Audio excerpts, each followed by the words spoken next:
Students आप देख रहे हैं साइंस का 10th क्लास का पेपर, ठीक है। तो ये हाफ ईयरली एक जिले में हुआ है। चलिए देख लेते हैं इसमें किस तरह के प्रश्न आए हुए हैं और प्रश्नों को ध्यान से समझ लीजिए। आराम से हिंदी में समझा दूंगा मैं आपको, ताकि इस तरह के प्रश्न अगर आपको देखने को मिलते हैं आपके जिले में तो आप भी उसको कर पाएं। यहाँ पे सबसे पहले पूछा गया है name 2 elements which are found in nature in free state. तो मुक्त अवस्था में मिलने वाले जो है आप सीधे सीधे किन्हीं दो पदार्थों के, धातुओं के, मुक्त अवस्था में पाए जाने वाले किन्हीं दो धातुओं के जो है नाम बताने, मेटल्स पूछा। ठीक है, तो मुक्त अवस्था में दो धातुएं कौन कौन सी हो सकती हैं, तो हमारे को आसानी से बता सकते हैं कि मुक्त अवस्था में जो दो धातुएं होती हैं हमारी, एक सोना होती है जिसको हम गोल्ड बोलते हैं, और दूसरी जो होती है हमारी क्या होती है, प्लेटिनम, पीटी। ठीक है, ठीक है, इसको हम पीटी से भी डिनोट, गोल्ड को किससे करते हैं, आपका एयू से। क्लियर, तो ये हमारे जो है नेचर में मुक्त अवस्था में पाई जाती है, ठीक है, फ्री स्टेट में पाई जाती है। उसके बाद जो नेक्स्ट क्वेश्चन है उसकी बात करते हैं, और दोनों ही क्या है, मेटल्स हैं, धातु हैं, नॉन मेटल्स नहीं है।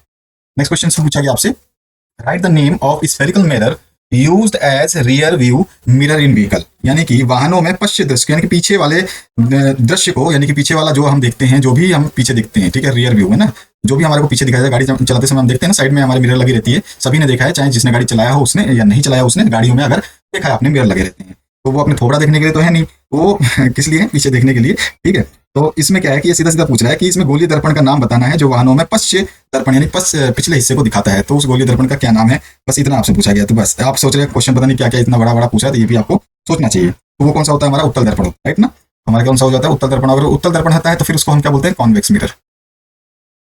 ठीक है, अब नेक्स्ट जो क्वेश्चन है आपका देखिए, इसमें पूछा गया आपसे स्टेट मॉडर्न पीरियोडिक लॉ, यानी कि आपको जो है मॉडर्न पीरियोडिक लॉ जो है उसको समझाना है। आधुनिक आवर्त नियम क्या है उसको समझाना है। आधुनिक आवर्त नियम जो है ये क्या कहता है, ये कहता है कि तत्वों के जो भौतिक और रासायनिक गुण है ना, उनके परमाणु क्रमांकों के आवर्त फलन होते हैं। ठीक है, ये समझ में आया आपको। यानी कि जो फिजिकल और केमिकल प्रॉपर्टीज है एलिमेंट्स की, वो पीरियोडिक फंक्शन है उनके एटॉमिक नंबर्स के। ठीक है, पीरियोडिक फंक्शन किसके हैं,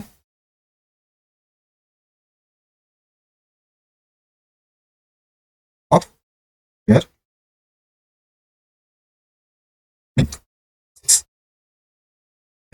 नहीं है यहाँ पे ना,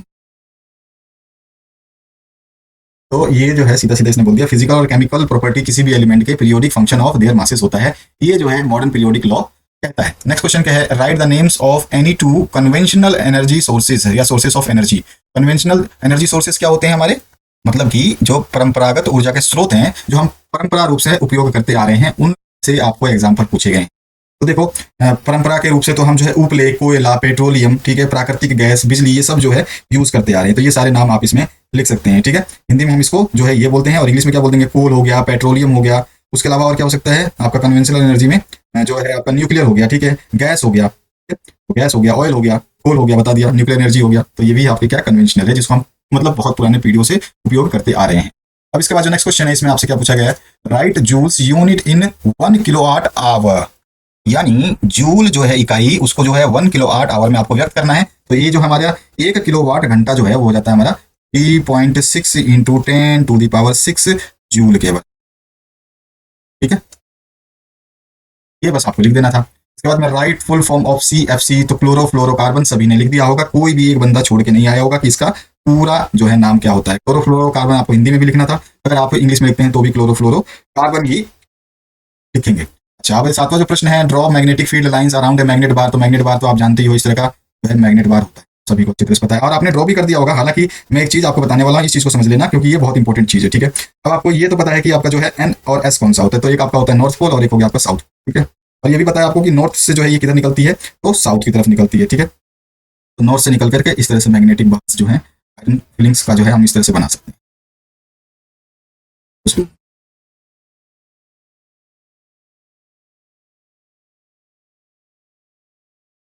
अब इसमें एक चीज बच्चे प्रश्न पूछते हैं और बहुत ही इंपॉर्टेंट चीज जो मैं आपको बताने वाला हूं उसको थोड़ा समझ जाना। देखो आप देखते हो कि जो मैग्नेटिक जो आपकी निकलती हैं, इसकी मैग्नेटिक लाइंस जो निकलती हैं, जो चुंबकीय रेखाएं जो निकलती हैं, वो आपके इस तरह से जाती हैं। आपने सभी ने देखा है नॉर्थ से साउथ की तरफ ट्रेवल होती है, सभी को ये पता है अच्छी तरह से कि भैया इस तरह से जा रही है। तो एक बच्चे ने बहुत अच्छा प्रश्न किया कि सर ये नॉर्थ से साउथ में जा रही है, तो ये फिर नॉर्थ से निकलती कहाँ है। तो मैं आपको इंटरनली मैंने बताया एक वीडियो में भी कि जो ये आ तो रही है नॉर्थ से साउथ में, और साउथ से ये इंटरनली मैग्नेट के अंदर अंदर जो है आपका साउथ से नॉर्थ ट्रेवल करती है। तो इस तरह से ये कंटिन्यूअस लूप बनाती है। ठीक है, ये लगातार जो है एक गोला बनाती है। समझ में आ गया। तो ये आपको इस तरह से एक मैग्नेट बार बना करके ड्रॉ कर देना। तो मेन चीज ये थी कि ये नॉर्थ से निकलती है और साउथ तक जाती है। तो नॉर्थ में कहाँ से आती है, नॉर्थ में जो इनसाइड मैग्नेट आती है। ठीक है, अगला जो प्रश्न है इसमें, right the names of primary sex organ in female, मादा में प्राथमिक जो है आपका यौन अंग के नाम बताने हैं आप, ठीक है। तो मादा में प्राथमिक यौन अंग कौन कौन से होते हैं, तो एक तो आपका ओवरी होता है जिसको हम अंडाशय बोलते हैं, कौन सा होता है, ठीक है, इसको बोलते हैं अंडाशय। अच्छा, और दूसरा कौन सा होता है, फॉलोपियन ट्यूब, या जिसको ओविडक्ट भी बोला जाता है, ओविडक्ट भी बोलते हैं हम, ओवी, ये जो है आपका फेलोपियन ट्यूब यानी गर्भाशय नाल भी बोलते हैं, ठीक है, लिख लोगे आप। ओविडक्ट के अलावा इसको क्या बोलते हैं, फेलोपियन ट्यूब भी बोलते हैं। इसके अलावा यूट्रस है, ठीक है, यूट्रस जो है आपका क्या है, गर्भाशय, तो ये है आपका एक प्राथमिक मादा जननांग, और साथ ही साथ आपका वैजाइना है जिसको योनि बोला जाता है। नेक्स्ट जो है आपका एक और आता है जिसको उल्वा बोलते हैं, ठीक है। उसके अलावा एक और आता है आपका जिसको क्लाइटोरस बोलते हैं, क्लाइटोरिस, ठीक है। तो ये आपके जो शेष और भाग इसको बोला जाता है। तो इस तरह से ये आपके हो गए बहुत सारे। तो इनमें से आप कोई भी 4 लिख दोगे, मेन जो मैंने आपको स्टार्टिंग में बताए हैं, ओवरी हो गया, ओविडक्ट हो गया, यूट्रस हो गया, ये मेन जो है आपके आ जाते हैं, ठीक है।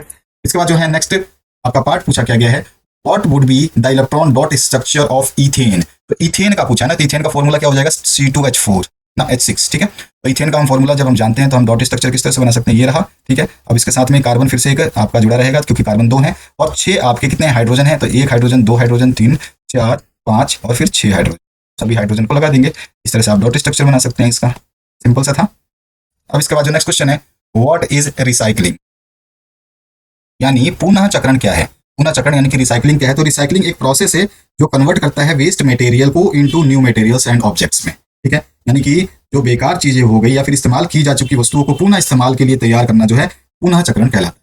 इसके बाद जो नेक्स्ट क्वेश्चन आपसे पूछा गया है, why do we apply paint on iron articles. तो सभी को पता है कि हम जो है पेंट क्यों लगाते हैं, तो हमको क्या है उसको रस्टिंग से बचाना होता है, ठीक है। तो टू प्रिवेंट रस्टिंग आ जाएगा इसका सीधा सा आंसर, ठीक है। अगर ये बड़ा 2 नंबर का क्वेश्चन है तो हम जो है क्या बता सकते हैं कि जो है कोई भी आर्टिकल है, ठीक है, कोई भी आयरन आर्टिकल है, उसके ऊपर अगर पेंट लगा देते हैं, इफ व्हेन वी मतलब ये कहते हैं कि आयरन आर्टिकल है, ये जब मॉइस्चर के कॉन्टेक्ट में आता है तो क्या होता है, इसकी रस्टिंग हो जाती है। To prevent that type of rusting we use paint to on iron articles to prevent them from corrosion, ठीक है।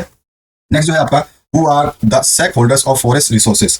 स्टेक होल्डर्स पूछा गया, स्टेक होल्डर्स कौन से होते हैं, तो जो है इनकी मतलब जो एक तरह से क्या होती है, हिस्सेदारी होती है। इस तरह से आप मान के चले कि जो वहां पर रहते हैं, ठीक है, ये जो स्टेक होल्डर्स होते हैं इस फॉरेस्ट के आसपास ही रहते हैं, और ये जो है इसी एरिया के ऊपर डिपेंड होते हैं, यानी कि फॉरेस्ट से ही जो है उनका खान पान सब कुछ जो है चलता है, उनके पास ना नौकरी होती है ना पैसे की टेंशन होती है। इस तरह का जो है सीधा सीधा स्टेक होल्डर्स इनको बोला जाता है। आप इस तरह से भी डिसाइड कर सकते हैं। और जो है आप कह सकते हो कि जो गवर्नमेंट जो है, क्योंकि गवर्नमेंट के अंडर में जो है फॉरेस्ट के रिसोर्सेज आ जाते हैं, वो भी स्टेक होल्डर्स कहलाते हैं, तो गवर्नमेंट भी आ जाती है इसमें। और इंडस्ट्रियलिस्ट भी आते हैं, जिसका किसी को लीज पे दे दिया, किराए पे दे दिया, तो इन सभी के नाम लिख देंगे, who are the stake holders. तो जो है the people who live around the forest, ठीक है, and depend on forest resources, ठीक है, फॉर सस्टेन, ये आप लिख सकते हैं। इसके बाद आपका नेक्स्ट क्वेश्चन है, what is the role of decomposers in ecosystem. अब डीकम्पोजर्स क्या करते हैं, जिसको हम जैव निम्नीकरण कहते हैं, निम्नीकरणीय पदार्थ कहते हैं, ये क्या करते हैं हमारे पृथ्वी से, तो ये क्या करते हैं, ये बहुत ही क्रिटिकल रोल निभाते हैं। डीकम्पोजर्स जो होते हैं बहुत ही क्रिटिकली जो है एनर्जी को जो है एनवायरमेंट में छोड़ते हैं, डिकम्पोज करते हैं, वेस्ट को जो है ब्रेक कर देते हैं छोटे छोटे टुकड़ों में, यानी कि break down of in small parts कर देते हैं, बहुत ही छोटे छोटे टुकड़ों में जो है इसको कर देते हैं, प्लांट को या फिर सड़े हुए मटेरियल्स को, लिविंग क्रिएचर्स जो है ना उनको भी यहाँ तक ही कर देते हैं। तो ये क्या करते हैं, ये सब कुछ जो है मिट्टी में मिल जाता है, और जो है ये फिर इकोसिस्टम में जो है एक बहुत बड़ा जो है क्या कहते हैं मेन रोल निभाते हैं, ठीक है। तो इस तरह से आप इसमें डिफाइन कर सकते हैं। चलिए अब आगे बढ़ते हैं हम नेक्स्ट क्वेश्चन पे, what are qualities of an ideal source of energy. एक आइडियल सोर्स ऑफ एनर्जी क्या होता है कि कभी भी जो है हमें पूरा का पूरा जो है सोर्स देता है एनर्जी का, इसमें जो मतलब कुछ भी कह सकते हैं इसमें सबसे ज्यादा एनर्जी पाई जाएगी। आइडियल का मतलब हो गया कि काल्पनिक ऊर्जा स्रोत क्या होता है, तो वो काल्पनिक ऊर्जा स्रोत जो है कभी भी हमें जो है ना बहुत ही लार्ज क्वांटिटी में एनर्जी प्रोवाइड करेगा, ठीक है। एक तो लार्ज क्वांटिटी में क्या कर देगा, हमें QTY क्वांटिटी में एनर्जी देगा, ये हो गया, आपको समझ में आ गया। इसके अलावा क्या करेगा, ये पॉल्यूशन ऑफ फ्री रहेगा, फ्री फ्रॉम पॉल्यूशन रहेगा, फ्री फ्रॉम पॉल्यूशन। उसके अलावा और क्या हो सकता है, फ्री फ्लोशन रहेगा, साथ ही साथ जो है कोस्ट इफेक्टिव रहेगा, कोस्ट इफेक्टिव रहेगा। कोस्ट इफेक्टिव का मतलब क्या है कि जो है कम महंगा रहेगा। उसके अलावा जो है ये सिंपल इन यूज रहेगा, आराम से इसको जो है यूज कर सकता है कोई भी, ऐसा नहीं कि उसके लिए डिग्री हासिल करनी पड़े, फिर तो फिर कर लिया हमने काम, है ना। और जो है और इसके अलावा जो है ये क्या होगा, ट्रांसपोर्टेशन में ईजी होगा, मतलब इसको यहाँ से वहां पहुंचाना जो है बहुत ही सरल होगा। इस तरह से बहुत सारी चीजें हैं, लेकिन हम 4-5 जो लिख देंगे या लिख रहे हैं ये बहुत है। नेक्स्ट जो क्वेश्चन है उसकी बात कर लेते हैं, एक्सप्लेन द टर्म एनालोगस और होमोलोगस ऑर्गन विद एग्जांपल्स। तो आप जानते ही हो कि एनालोगस क्या होता है और आपके होमोलोगस क्या होते हैं, तो इन दोनों में आप आराम से जो है एक एक एग्जांपल दे दोगे और इसको डिस्क्राइब कर दोगे, क्योंकि अब बड़े क्वेश्चंस आ गए हैं तो इसको डिस्कस करना काफी लंबा चौड़ा वीडियो बन जाएगा। तो यहाँ पे फॉसिल फ्यूल्स के बारे में पूछा है, do they tell us about the fossils के बारे में, फ्यूल्स के बारे में, फॉसिल्स के बारे में पूछा हुआ है। और ये जो है हमारे को क्या बताते हैं, एवोल्यूशन, हमारी उत्पत्ति के बारे में बताते हैं क्या, ये हमसे पूछा गया है। तो फॉसिल्स हम जानते हैं कि जो है कई वर्षों तक जो पहाड़ों के बीच में जो है दबे हुए इंस्टिंक्ट होते हैं जानवरों के, उनको हम निकाल करके संग्रहित रखते हैं, उसी को हम फॉसिल्स कहते हैं। ठीक है, अभी हमारे एवोल्यूशन के प्रोसेस के बारे में ऑब्वियस सी बातें बताते हैं, जब ये कब निकले थे, कब पैदा हुए थे, सब सारी चीजें जो हम इससे जानते हैं। नेक्स्ट है what are differences between autotrophic nutrition and heterotrophic nutrition. अब आपको जो है आपको दो अंतर बताने हैं, कितने, यहाँ पे व्हाट आर डिफरेंसेस पूछा है, लेकिन है 2 नंबर का, तो कम से कम 2 अंतर तो आपको ऑटोट्रॉपिक के बता देने हैं, और 2 ही अंतर आप उसके बता दो हेटेरोट्रॉपिक के, तो क्या हो जाएगा, आपको आसानी हो जाएगी। क्योंकि अगर ज्यादा लिखोगे और 2 नंबर से तो ज्यादा आपको मिलने नहीं है, तो 2 लाइन आप जो है इसके हेटेरोट्रॉपिक के इधर लिख दो, और 2 ऑटोट्रॉपिक के, और 2 जो है आप हेटेरोट्रॉपिक के इधर लिख दो, और यहाँ पे बीच में अपनी लाइन खींच दी, तो आपको यहाँ पे 1 नंबर इसमें मिल जाएगा दोनों को मिला के, और 1 नंबर फिर इसमें मिल जाएगा दोनों। क्लियर हुआ। उसके बाद में आपका नेक्स्ट जो क्वेश्चन है उसकी बात कर लेते हैं। यहाँ पर देखो, why does distilled water not conduct electricity, जिसमें इसमें क्या होता है, हाइड्रोजन आयंस होते नहीं है, जब आयंस नहीं होंगे तो क्या होगा, जो है आपका डिस्टिल्ड वाटर जो है कंडक्ट नहीं करेगा।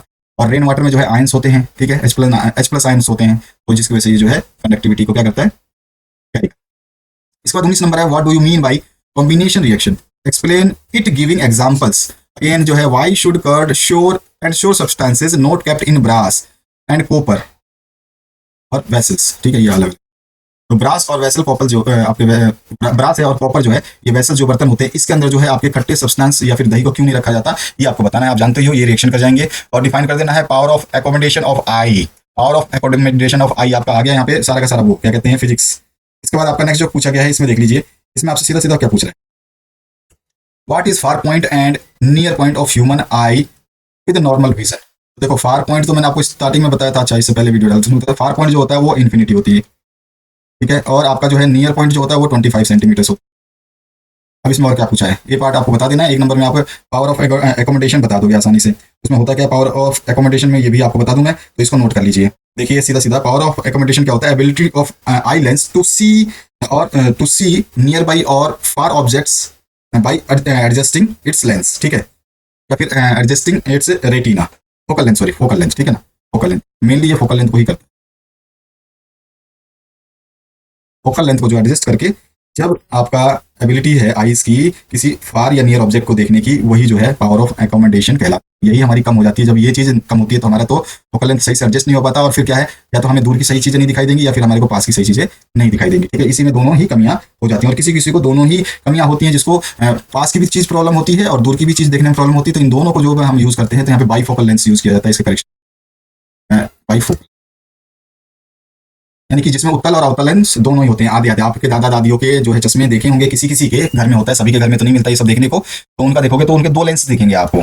इसका जो दूसरा जो है आपका नेक्स्ट क्वेश्चन है 22 नंबर, यहाँ पर what are amphoteric oxide, give 2 examples of amphoteric oxides. यहाँ पे आपको कितने देने, 2 एग्जांपल्स दे देने हैं। रीजनरेशन क्या होता है, और प्लेनेरिया में रीजनरेशन कैसे होता है, ये प्रोसेस बता देनी है। एक्सप्लेन कर देना है मैकेनिज्म जो है आपका cleaning action of soap, soap जो है वो कैसे मिसल बना करके जो है अपना क्लीनिंग एक्शन दिखाते हैं, उसका डायग्राम बना दोगे तो बेहतरीन है, फिर तो उसको 2-4 ही अक्षर लिखने हैं। मैं सॉल्व करवा चुका हूँ, मॉडल पेपर जरूर चेक करना, मॉडल पेपर की लिंक अभी आपके सामने यहाँ वीडियो में 4-4 ऐसे इस तरह से आने वाली है, उस पर टच करके देख लेना, ठीक है। नेक्स्ट जो पार्ट है इसमें आपसे पूछा गया है, what change occur in the following on going from left to right in a period of periodic table. Atomic size और मेटालिक कैरेक्टर जो है कैसे परिवर्तित होंगे जब आप लेफ्ट से राइट साइड में जाएंगे पीरियोडिक टेबल के। Draw the structure of neuron and explain its function. इसको मैंने बहुत बेहतरीन तरीके से यूपी बोर्ड का जो है मॉडल पेपर सॉल्व करवाया था, उसमें बताया था, फिर भी मैं आपको बाद में एक्सप्लेन कर दूंगा न्यूरॉन कैसे काम करता है, उसके बीच में कौन सी कड़ियां होती हैं, और फिर वो जो है कैसे काम करके बेहतरीन तरीके से अपना परफॉर्मेंस करता है और कैसे मेंटेन करता है, सब चीजें, उसके बीच में कौन सा गैप होता है उसको हम क्या कहते हैं।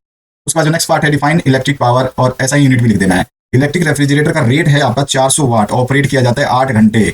What is cost of energy to operate it for 30 days, operate आएगा यहाँ पे, मिस्टेक है, एट ₹3 पर किलोवाट आवर। बहुत अच्छा न्यूमेरिकल है, इसको सॉल्व करके देखते हैं तब मजा आएगा इसमें। सबसे पहले प्रश्न को एक बार देखिए। इस प्रश्न में बोला है कि एक रेफ्रिजरेटर है, कोई भी इलेक्ट्रिक रेफ्रिजरेटर आपके घर में फ्रिज होगा उसकी बात कर रहा है। उस फ्रिज का जो पावर दिया हुआ है, पावर कितना दिया हुआ है आपको, पी दिया हुआ है 400 वाट, पावर दिया गया है आपको 400 वाट का, और ये जो है ऑपरेट किया जाता है 8 घंटे एक दिन में। एक दिन में कितने घंटे चला है, टाइम कितना दिया गया है इसके, 8 आवर्स, ठीक है। इसके बाद जो है पर डे कर दे। अच्छा, इसके बाद में what is the cost of energy, अगर इसको ऑपरेट करते हैं, यहाँ पे मिसप्रिंट है, इट फॉर 30 डेज, अगर इसको 30 दिनों तक हम लगातार चलाते हैं इसी को, ठीक है, जब 30 दिनों तक चलाते हैं तो हमारे को कितने रुपए देने पड़ेंगे, अगर 3 रुपए का एक यूनिट हो, यानी कि किलोवाट आवर हो तो देखो पावर हमारे को दिया हुआ है, ठीक है, और टाइम हमारे को मिला है, तो हमको एक चीज हमारे को ये समझना है कि एक दिन में ये 8 घंटे चलता है, ठीक है, और इसका पावर कितना है 400 वाट, यानी कि मुझे एनर्जी निकल जाएगी एक दिन में, एक दिन की एनर्जी निकाल देते हैं, एनर्जी, ठीक है, इन 1 यानी एक दिन में एनर्जी कितनी निकल गई उसकी, तो हमारे को पता है कि पावर कितना ले रहा है, ठीक है? और कितने घंटे चल रहा है टाइम, यहाँ से निकाल लेंगे तो हमारा कितना हो जाएगा, यहाँ पे 400 वाट है, इंटू में 8 घंटे है, तो ये आपके पास कितना आ जाएगा, 4 8 32, 32 और फिर आपका 00, ये क्या हो गया, वाट में आया। इसको किलो वाट में बदल देंगे तो 1000 से भाग दे देंगे, 1000 से अगर इसको भाग देते हो, ठीक है, तो 1 2 3 के बाद जीरो लग जाएगा, 3 के बाद पॉइंट लग जाएगा, सीधा सीधा यहाँ पे जाएगा 3.200 किलो वाट आवर, ठीक है। किलो वाट आवर में बदल दिया हमने, वाट था और किलो वाट से हमने इसको भाग दे दिया तो किलो वाट आवर में चेंज हो गया। अब यहाँ पर देखो ये क्या बोल रहा है, सीधा सीधा ये बोल रहा है कि 30 दिन में जो है ये 3 रुपए के हिसाब से कितना करेगा ये बता देना है। तो सबसे पहले 30 दिन का निकालते हैं, तो 30 दिन में आपका कितना हो जाएगा 3.2, तो एनर्जी कंज्यूम्ड इन 30 डेज कितना हो जाएगा 30 इंटू 3.2, तो इसको करोगे तो ये आ जाएगा 20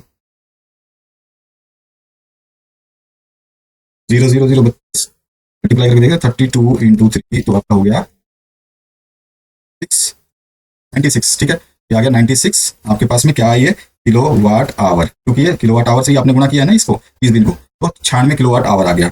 और कॉस्ट कितना है एक दिन का जो है, ये बोल रहा है कि एक किलो वाट आवर का कितना कॉस्ट है 3 रुपए, तो हमारे पास टोटल कितना हम यूज कर रहे हैं 30 दिन में 96 किलो वाट, तो 96 किलो वाट का कॉस्ट क्या हो जाएगा, तो cost of 30 days, cost in 30 days at the rate 3 rupees per kilowatt hour, तो क्या हो जाएगा 96 इंटू 3, इसको मल्टीप्लाई करिए, ये आ गया 18 8, फिर आपके पास बच गया 1 और 27 7 और 1 8, 288 जो है इसके आंसर आएगा पोस्ट जो। इस तरह से न्यूमेरिकल था, इजी सा न्यूमेरिकल था। इसमें और क्या पूछा है आपसे, या मोटर का डायग्राम बना देना है, प्रिंसिपल ऑफ वर्किंग आपको बता देना है, और फंक्शन ऑफ स्प्लिट स्प्रिंग हमेशा पूछता है बोर्ड परीक्षाओं में भी, स्प्लिट रिंग का फंक्शन क्या होता है ये आपको अच्छा क्वेश्चन है। और पार्ट में सारे क्वेश्चंस मैं बोर्ड के आपके मॉडल पेपर में करवा चुका हूँ, जिसने मॉडल पेपर पढ़ा है उसको एकदम पछतावा नहीं हुआ होगा इस पेपर को करने। इसके बाद जो नेक्स्ट क्वेश्चन है आपसे पूछा गया है, explain underlying principle and working of electric generator, इसका भी डायग्राम बनाना है आपको, इसमें भी फंक्शन बताना है बुशेस का। इसके बाद है what do you understand by double circulation, then explain transport and exchange of oxygen and carbon dioxide with the help of systematic representation, यानी कि डायग्राम से आपको शुरू करना है। इसके और पार्ट में जो क्वेश्चन है इसमें है draw label diagram of nephron का चित्र बना देना है, एक्सप्लेन करना है प्रोसेस ऑफ यूरिन फॉर्मेशन का, मूत्र जो है निर्माण कैसे होता है, ये भी मैंने मॉडल पेपर में करा रखा है। 2022 के भी देखना प्रभु लोगो और 2023 का भी देखना अच्छे तरीके से, बाकी प्रिपरेशंस में कंटिन्यूस कराता रहूंगा, पढ़ते रहना। अभी से अगर ये आदत छोड़ दी, हाफ ईयरली के बाद थोड़ा सा सुस्त पड़ गए तो फाइनल ईयर में बहुत बुरा हो जाएगा, क्योंकि समय नहीं है, दिसंबर वैसे निकल जाना है, बचेगा आपके पास जनवरी फरवरी मार्च में स्टार्टिंग आपके एग्जाम है। यहाँ पे हम बात करते हैं अगले प्रश्न का, तो यहाँ पूछा गया है पेंसिल पार्शली इमर्स जो हम करते हैं तो वाटर में जो है वो कैसा दिखाई देता है, टम्बलर दिखाई देता है, यानी कि थोड़ा सा जो है टेढ़ा दिखाई देता है, जैसे हम पानी में डालते हैं क्या हो जाता है, थोड़ा सा इस तरह से हमने डाला है, लेकिन हमारे को थोड़ा सा इस तरह से ये झुका हुआ इस तरह से कुछ टेढ़ा और सा। चलो, और what does mean by the power of a lens, lens का पावर का मतलब क्या होता है ये आपको बता देना है। Draw ray diagram for image formation by concave mirror when object is placed between centre of curvature C and the focus F, focus और सेंटर ऑफ कर्वेचर वक्रता त्रिज्या के बीच में अगर ये है तो आपको जो है उस ऑब्जेक्ट का फॉर्मेशन कैसा होगा बताना है। इसके लिए मैंने स्पेशल जो है समतल दर्पण और उत्तल दर्पण का जो है चित्र वाला बनाने का जो पूरा डिस्कस कर रखा है, यानी कि आप बोल सकते हैं कॉन्वेक्स और कॉनकेव मिरर या फिर लेंसेज को मैंने डिस्कस कर रखा है एक ही वीडियो में, तो उस वीडियो को आप देख सकते हैं, काफी टाइम हो गया उसको, आई थिंक 2 साल हो गए बनाए हुए, तो आप डाल सकते हैं अखिलेश क्लासेस कॉन्वेक्स और कॉनकेव मिरर, वीडियो ऑटोमेटिकली आ जाएगा। नेक्स्ट जो क्वेश्चन इसके और पार्ट में बात करें तो राइट करना है आपको मिरर फॉर्मूला, देन आपको बताना है the radius of curvature of A spherical mirror is 20 centimetre, तो इसका जो है फोकल लेंथ कितना होगा, ये अच्छा क्वेश्चन है, इसको करके देखेंगे हम। हमारे को देखो आर दे रखा है 20 सेंटीमीटर है ना, आर ले लेते हैं हम 20 सेंटीमीटर, यानी रेडियस ऑफ कर्वेचर दे रखा है 20 सेंटीमीटर, वक्रता त्रिज्या दे रखी है, और हमें पता है जो आपका फोकल लेंथ जो होती है उसके लिए फॉर्मूला जो हम यूज करते हैं F=R/2 यूज करते हैं, ठीक है। तो आर मुझे पता है 20 दे रखा है, तो मैं अपने इसको 2 से डिवाइड करूंगा तो ये हो जाएगा 10 सेंटीमीटर, बस यही था इसका focal length of the mirror, यही निकालना था, बस इतने से मैं आपको अच्छे खासे नंबर जो है आपको 2 नंबर फ्री में मिल जाते हैं, केवल 2 लाइन लिखने के। और अगला जो है यहाँ पे an object is situated between infinite and pole, ठीक है, अच्छा पोल ध्रुव और अनंत पे जो है उसके बीच में जो है कोई वस्तु रखी गई है, of a convex mirror explain the position of image with रे डायग्राम, तो ये भी मैंने बताया जैसा कि ये पिक्चर था ना आपका, ये वाला पिक्चर सीन कर रहा था वैसे पिक्चर सीन कर रहा है, तो इन दोनों को मैंने समझा रखा है कि कहाँ पे कैसे बनता है, उसके लिए अलग से स्पेशल वीडियो डाला गया है। आपके प्लेलिस्ट आपके सामने आ रही है, इसको जरूर देख लीजिए, अपने दोस्तों के साथ में शेयर कर लेना, और काफी चीजें हैं इसमें, बड़ा अगर ध्यान से देखते हो इस प्लेलिस्ट को तो आपके लिए रामबाण है। Thank you very much, have a good day.